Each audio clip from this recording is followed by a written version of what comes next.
everyone to our first Treasures in the Lawrence Public Library. If you do not already know me, my name is Louise Sandberg, and I've been working with this material close to 20 years. The images you were looking at before I put the slideshow on were, I think the number is 170 images that were in proofs of birth that we worked on, and I'm going to explain what that is in a little while. There were almost 8,000 of these documents, and some of them just had photographs. And the woman who worked with it, whom I also will introduce in a minute, we were so taken with the images that I have often used this when I go places. I do know their names, although I don't know them in my head, but on the actual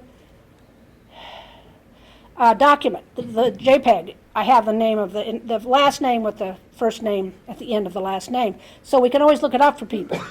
Again, there are so many of these documents that this is a very small number, but it made it very personal. First,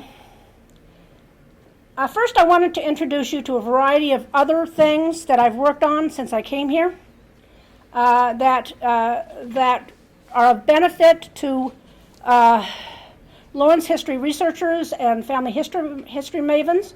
One of the first discoveries was a file of 17 boxes of veteran records from World War II. They're not exactly records. They are index cards that have newspaper clippings on.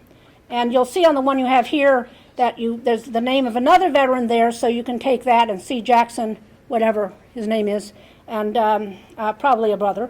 Is that World War II? Yeah. Really? Yeah. I have, Joyce and I have probably, I don't know, since we discovered this, probably 100 or so people have come, because the index is on the blog right now. Not the items, the blog. I mean, you had the index. The index brings you back to me, and then we can make copies of them.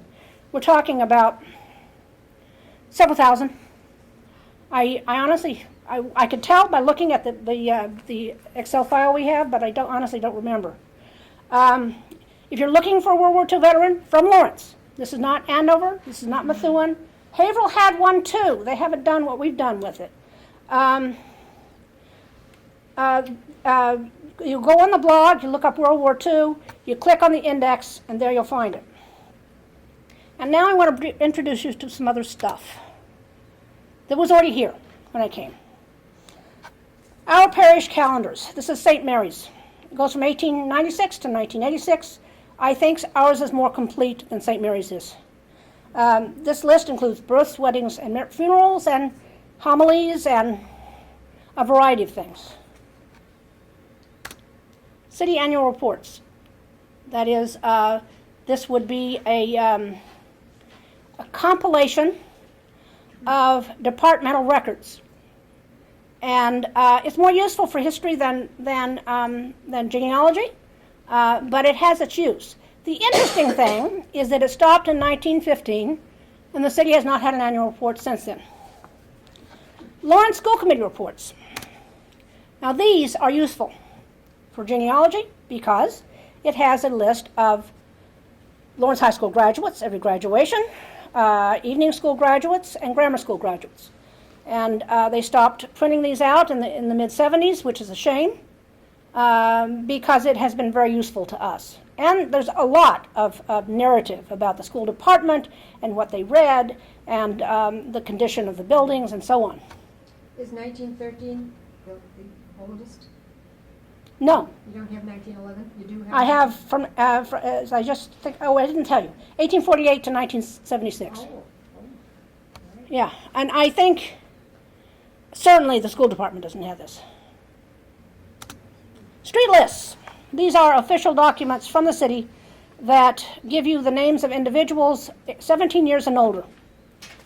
And these go back to the 1850s, and they're still doing them. Unfortunately, they're organized by ward and precinct, which makes it very difficult to find people. City directories. If anybody's done any kind of genealogical work, these are the gold standard here. They're extraordinarily useful. If you want really old ones, they're in that bookshelf over there. They're locked up. The rest of them are over here on the bookshelves. Joyce and other people can direct you to exactly where they are. They're extremely useful. I have, and this is something that I particularly enjoyed a lot, were maps. And the reason I'm showing you this ward map, this is Ward 1, 18, what does the date on it say? 18 something. Anyway, I have about 30 copies of each one of these wards except for Ward 6. These are for sale if you want one. And they're in color, which is very cool. Anyway, besides the maps that I'm showing you here, we have the atlases, which are in the atlas case over next to that window over there on the other side, the regular atlases, and we have the Sanborn maps. The Sanborn maps go back to 1863. They are insurance maps, and the early ones really only show businesses and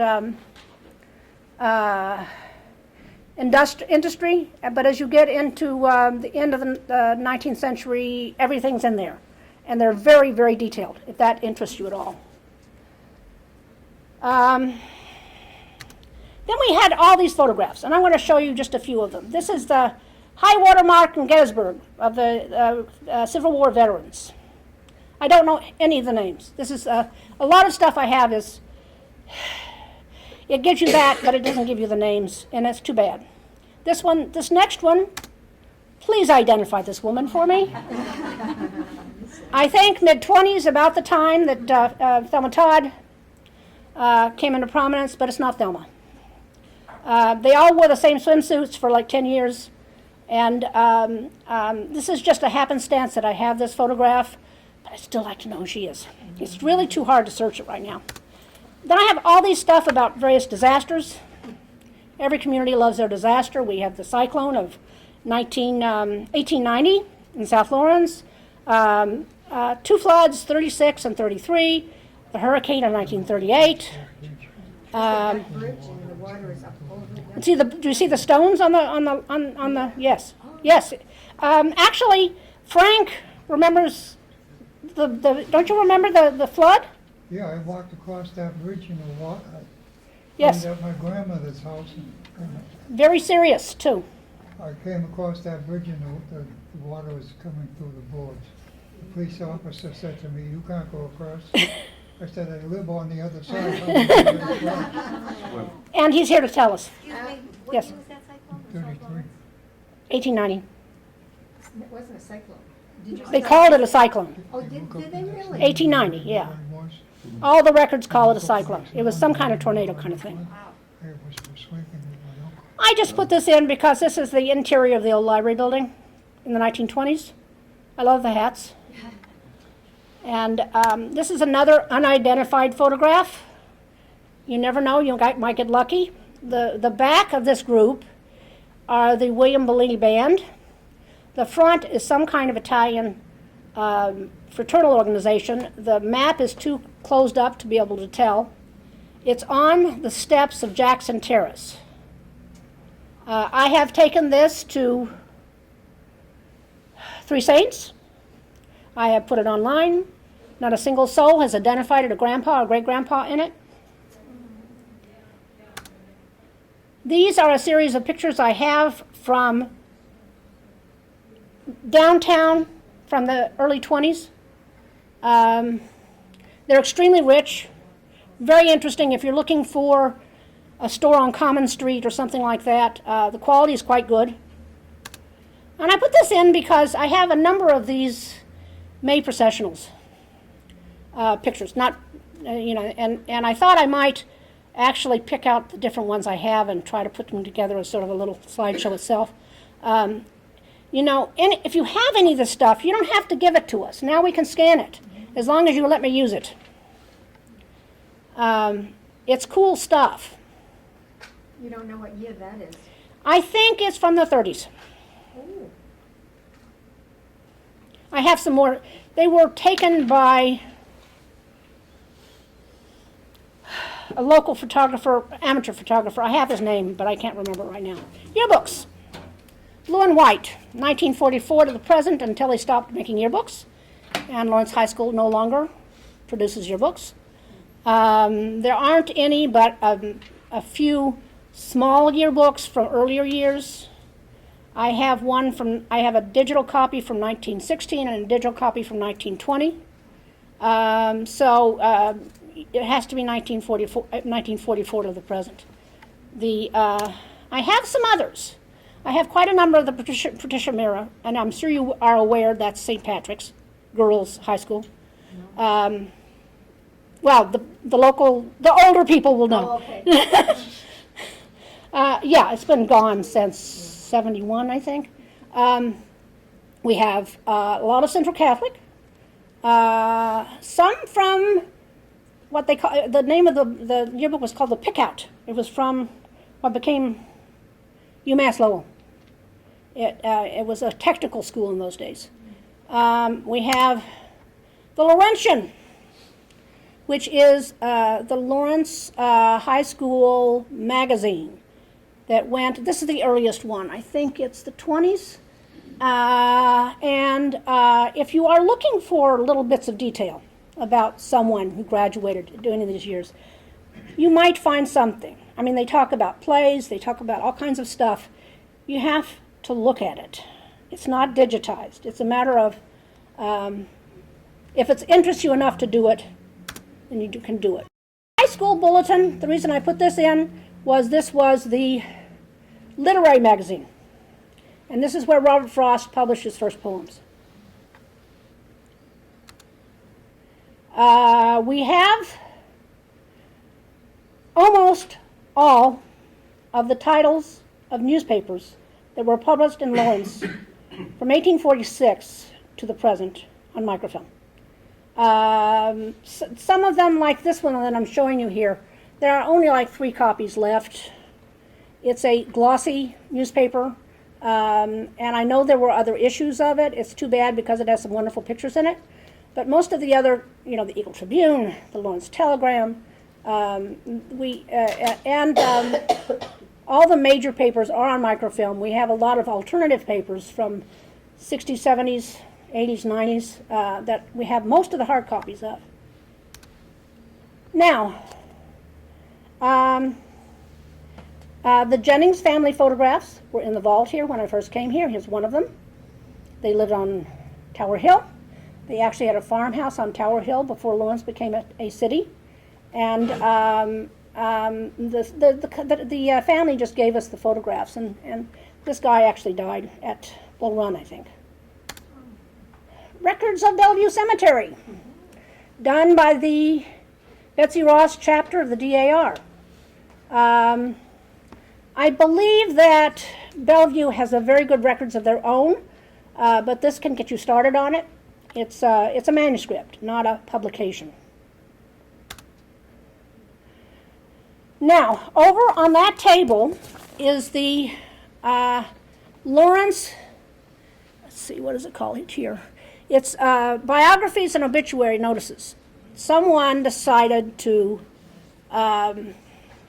paste in newspaper clippings that included biographies, little things about what was going on in town, and obituaries of well-known people. If you're looking for later immigrants, you're not going to find them. This is really the people who ran the city from about 1880 to the teens. So this is indexed. We have the index. You can look it up. You can make copies of things. It gets used fairly often. This is a little stand-by-itself thing that we found behind a bookshelf at the branch library. And I put it out here just because this was one of the requirements of running this city from the 20s on for a long time, is try to keep people learning English and getting ready for citizenship from a huge influx in population of the around 1900 to 1920 or so. By and large, it worked pretty well. One other thing that I have worked on for, and this is indexed too, I have 2 vertical files. In library speak, we call a vertical file a vertical file. That's not vertical, I know that, but you get the idea. And the one vertical file has information about organizations and topics and all kinds of stuff, churches and so on. And it's very serendipitous. You know, you can find a jewel in there and then find nothing at all. The biographical file really is, as librarians collected this stuff. And I've continued to collect it from newspapers, from a variety of sources and stuff. And actually, Jim Ross, who's taping us tonight, this afternoon, we found something about someone who lived up on Tower Hill where they live. And again, it's indexed, so it's very easy to find it. You don't have to go through the shelves. Now, this is another really wonderful resource, and this is indexed, thanks to Joyce, whom I will introduce you to later. The index I will look up stuff for people over at my desk once we're done here. This is a magazine put out by the American Woolen Company, and it had pictures, it had little information about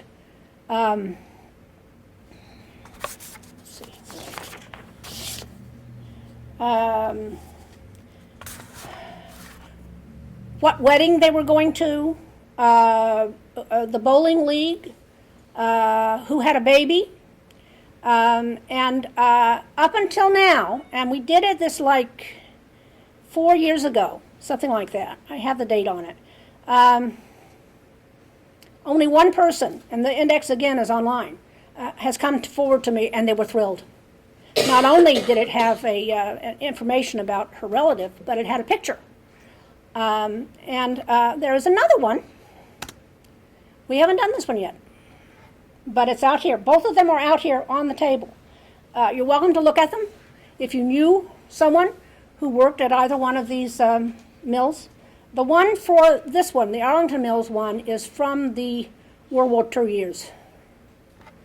Now, here's another little thing that we've had for a long time. It may not interest anybody, but I think I have 5 volumes of New England family coats of arms that someone took out of the newspaper. And we have all the papers, that is, rosters, minutes, a variety of things from the 2 chapters of the GAR. Who doesn't know what the GAR is? Grand Army of the Republic, the Veterans Group for the Civil War. I mean, if they were members, they didn't, just because they were veterans didn't mean they joined these things. These were fraternal groups like American Legion, other groups that they have now, where veterans join. But Lawrence had 2 chapters. One, Sumner Needham, first death in the Civil War of a Union soldier, and the other was named Lawton, a general. Now I'm going to come. Oh, one other thing, I don't have a picture of it. We have vital records from the city clerk's office on microfiche from the beginning of the town, 1847, till about 1908. Births, marriages, and deaths. Sometimes they are hard to read. Now, some other cool stuff. This is a digital file, the one you're looking at right now. This is Kitten Ball. And they ran an intramural group of, grammar school age kids. This is in the 30s. We have pictures of every little group. Joe Bella's mother's here. I don't remember which one she is. I think she's in the middle, the bottom. It's, again, digital. You have to look. I'd have to let you look at the file because he still owns it. But he has offered to let us use this stuff. Now, this is another one that I put online, and no one has asked about this at all. This is it's a collection given to us by the Kochman family. Or Kochman? Anybody remember how they pronounce the name? Kochman? Kochman, okay. And she ran the junior USO during the World War II years. And these young women were members. I scanned them all, and they had their names on them. They're all in my blog. The actual pictures are in the blog. The trouble with this is, of course, that this is mostly maiden names. So connecting them with someone you know is very difficult. This is a USO having a good time. And I am told by that woman back there that the Italians, of course, never did this sort of thing, but they did. Garside scrapper. Look, this is the Garside family. This young man here was a prisoner of war in a Japanese camp. And the scrapbook is really from his family, keeping track of what happened to him during the war years. I have all the fire and water department records. Now, the ways one can use that, probably we would not do this today, but I do have a lot of the personnel records, some anyway, from the fire department. And they might be, and if you're looking for a fire, I do have the alarm books. Water department, these are the guys at the filter beds on the river.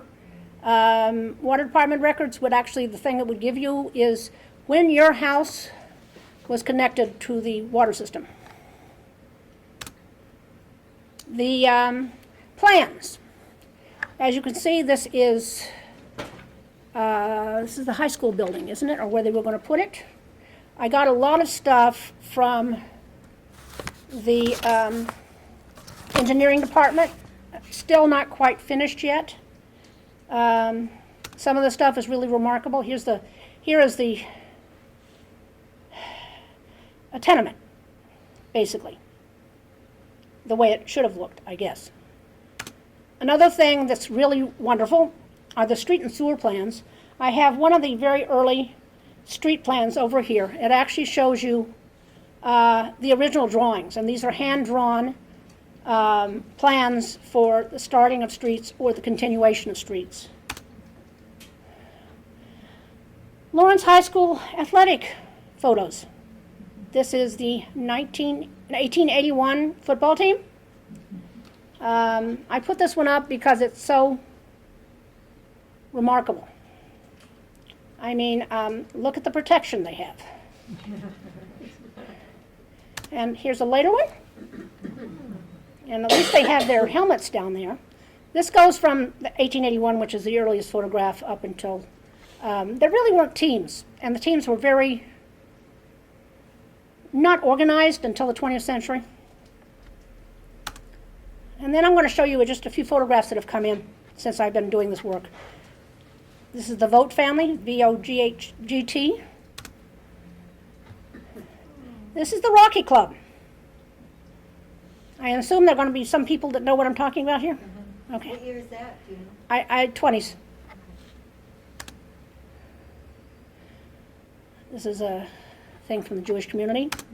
We got all these. I don't have a lot of these. I'd like more of them. I think people just threw them away. But everybody, we all did this, didn't we? Didn't we have these pictures made when we were kids? I don't have any of mine left either. This is a collection of stuff from the Cronin family. Again, this is a digital one. He was Postmaster General here for many years. This picture actually comes from the war years when they were raising money. He was very involved in raising money for the war bonds. He also was a World War I veteran, and I have the images from his experiences there. This is something that was absolutely wonderful when I did the research on it. It is a real Girl Scout diary. You can see the year from a young woman when she was at the Oliver School. And believe it or not, I found her. And we've been in contact since then. She lives in Kansas. She married 3 times. And that's difficult to do. Excuse me, how long did it take you to find her? I don't remember. It was not too bad. I mean, again, it was calling a few places at one time. I couldn't do it online entirely. It was, and it's a, the diary is, we went to the movies kind of stuff. It's not, but again, it's wonderful. I have it out there if anybody wants to look at it. This was a gift of the Dowd family. that it belonged to his father. There's images of businesses from the 30s on Essex Street. This curious thing it includes some plans. This guy, Mr. Hannigan, worked for the city, and he was always creating things, and this is one of his creations here. The gutter plow, the snow gutter plow, and he would try to get patents on these things, and there was a whole file of this stuff, including the photographs, and several photographs of this. One of the Hannigan family actually found this from me, which was cool. Knights of Pythias, we have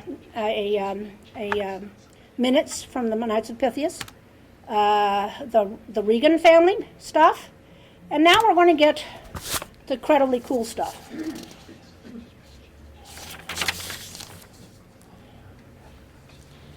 In 2006, it came to my attention by way of Susan Dowd, and her husband just showed up, so now I can point him out, who was at the time secretary of the Friends of the Library and library patron and friend, that there were records in the Oliver School that needed to be conserved. These, I visited the school and agreed the potential value of the material was extremely important, and we discussed how best to make the transfer. This occurred the same year with the help of Sue, Frank Endyke, Frank, wave your hand, and a bunch of school kids who actually carried the drawers out. These were all in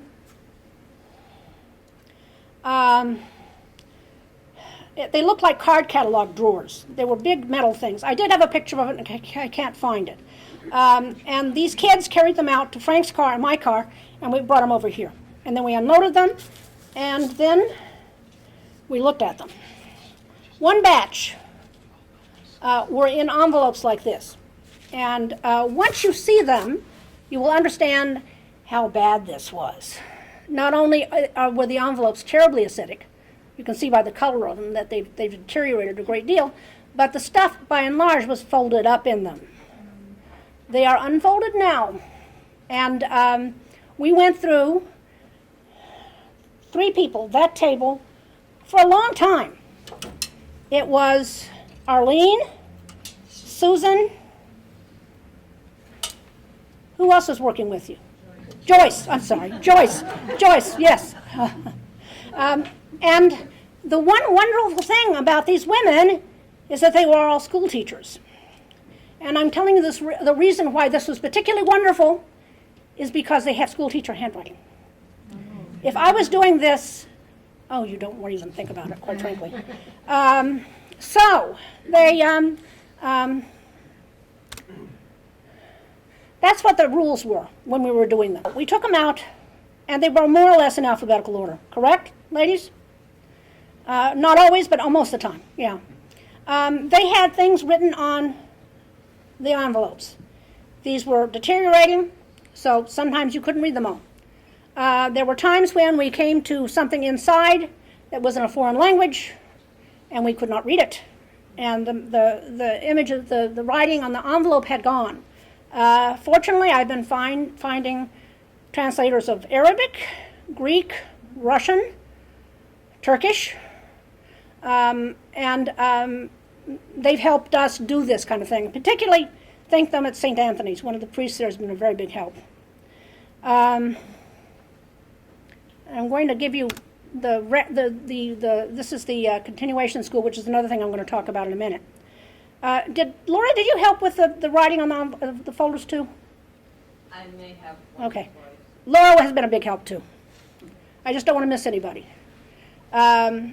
So that was the plan. That's what the result is there now. Is this a big job or what? And I stopped at the point of getting them in the folders initially because I really wanted to do something to get the scanning done, and I'll put it together so that you can go in and look at it. And I wasn't able to get that to happen. And I probably won't be able to get it to happen in my years left to me here. But the index does make a difference. And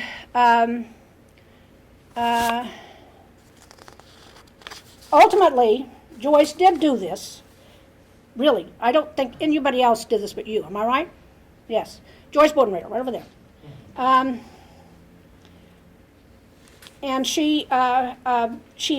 her skills at putting the data entry were precise. She also brought really good things to eat occasionally. And I think the most important thing is that she really enjoyed it. In fact, I think she's ready to get moving on the Arlington Mill at some point. And so now let's just take a look. Again, these are the images you saw before. I just picked these 5. Sometimes they had the whole family with them. Usually they had their best clothes. The young woman that's up on the left is very demure, and the guy in the middle has an extraordinary haircut. These are what some of the documents looked like. Some of them were so big we had to put them in larger folders, in larger boxes. That's what a box looks like. One's right over there. That's what the inside of a box looks like. Here's another odd record.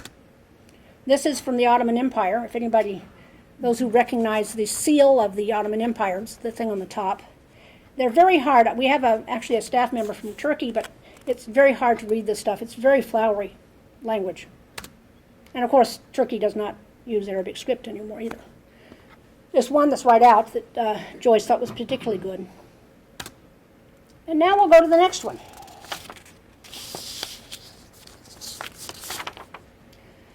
Before I get to this one, there's one I didn't take a picture of. I'm going to mention it. Of the 3 sets of records, one was the training school, and this is again, we have indexed, a series dating from 1871 to 1922, and it's entirely made up of young women who are attending the training school for teachers. It told us their name, whether they graduated, and sometimes where they went after training. So that's another one you can do. Now, before I go any further, the kinds of things in the birth records were passports, baptismal certificates, letters from clergy, and birth certificates. And there might be other things that I can't remember. The countries covered: Austria, Belgium, France, Syria, Greece, Italy, Canada, Russia, Poland, Lithuania, Germany, Ireland, England, Scotland, Mexico, Cuba, and Armenia, as well as quite a number from the United States. Okay, now the continuation school, which was divided up into boys and girls. All right, the continuation school, I was just showing the material on that. It is also indexed, boys and girls. It was a school that ran from 1920 to 1951. I have not publicized it very much because many of the people are still alive. It includes people that went to a school in Lawrence for children between the ages of 14 and 16 who wanted to work. They had to go to school 4 hours a week. And the material in the records includes, it's a folded index card, and a lot of information from teachers, social workers, about what the prospects of the individual was, where they were working, how they were doing at work, how they were doing at school. And sometimes the young people were remarkably wonderful, and sometimes they were not entirely wonderful all the time, which I think you noticed on occasion, right? Boy, well, I was coming to the end anyway, so it's fine. There wasn't much left. Yeah. The teachers visited the homes of the Yes. continuation school students and took notes. So they often described the homes, who was working, what conditions, perhaps the mother was a widow or disabled, or they would talk about the hobbies that the students had, what they liked to do, what they were interested in. It really is a real snapshot into the life of these students. It's fascinating. Everyone has some notes, so obviously that was part of the process. one of the last things I had on here was a flyer for an author event we're having in November. You can ask me for a copy of it. I'll print one out for you. We're having a gentleman named Tom Zappola who wrote a book about Holy Rosary. It seems like an idyllic childhood, quite frankly, that he talks about. He's going to be speaking here on November 14th, and we'll be selling his books there. And I want to add, as my own little plea here, is that we have not been able to find a picture, and other schools as well, but we cannot find a picture of Holy Rosary School when it was a school. No one seems to have one. I'm asking the general public, look through your pictures. If you had someone who went to Holy Rosary, we'd love a picture. It's just so sad because all you see now is a boarded up building with plywood in the windows. And people love this place. Okay, I'm going to give you the instructions for the rest of the afternoon. There is one microfilm reader over here that prints. And there's one microfilm reader downstairs that does not. If you want to use the microfilm reader that prints, I will be here to show you how to use it. The one downstairs, there's one downstairs that does have a light bulb. You can use it, and you can take pictures with both a phone and an iPad. People do this all the time now. There's one computer for the public up here, and there are 23 on the second floor. John Tessier, a staff member here, will be down there to help you with it. If you want to go on Ancestry.com, it is available here in the building. It's called AncestryLibrary.com. If you want, you'll have to pay to print downstairs. You don't have to pay to print up here. There's nothing I can do about that.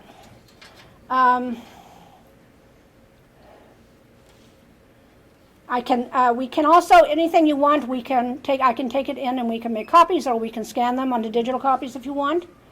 The yearbooks, city directories are over here. The school committee reports are in that bookshelf there. I am asking you, if you do any research here, to give us a contribution to the Friends. It does not have to be much. I figured this is a presentation I'm making because I love this stuff. But the Friends have helped me so much. And I really would like, and the deal was that if you give us a contribution, you can join the Friends. Whatever the contribution, right? Right. And we'll take care of it right away. They provide all kinds of things for the library. We'd love to have some younger people join it.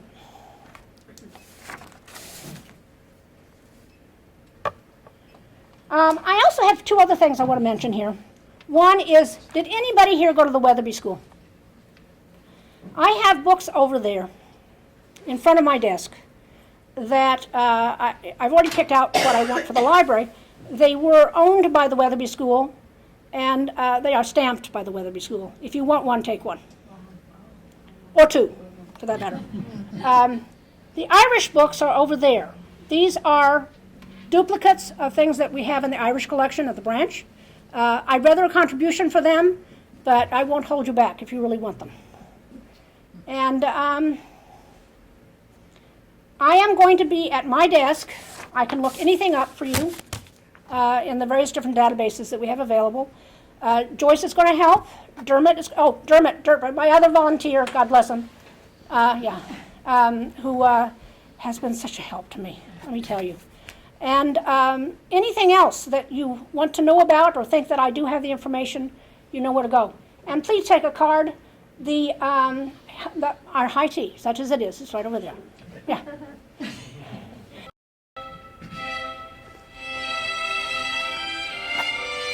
And there they are.